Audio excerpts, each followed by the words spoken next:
ஆனைமலையில் 1500 அடி மலை உச்சியில் உள்ள கோபால் சுவாமி மலையில் முதல் சனிக்கிழமையை முன்னிட்டு சிறப்பு வழிபாடு.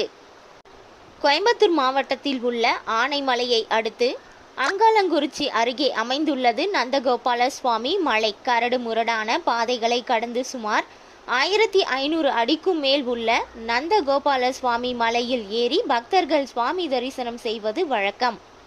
ஒரு சில நாட்களில் மட்டுமே இங்கு வழிபாடு செய்ய பக்தர்களுக்கு அனுமதி உண்டு. இந்நிலையில் இன்று புரட்டாசி முதல் சனிக்கிழமை என்பதால் காலை முதலே பக்தர்கள் மலையேற துவங்கினர். மலையேறி வந்த பக்தர்கள் நீண்ட வரிசைகளில் காத்து நின்று நந்தகோபால் சுவாமி, பாமா ருக்மணி தாயாரை வழிபாடு செய்தனர். புரட்டாசி சனிக்கிழமையை ஒட்டி சிறப்பு அலங்காரம் செய்யப்பட்டு அபிஷேக பூஜைகள் நடைபெற்றது. இதனைத் தொடர்ந்து பக்தர்கள் தங்கள் வேண்டுதல்களாக மலை உச்சியில் உள்ள கற்களை அடுக்கி வைத்து தங்களுக்கு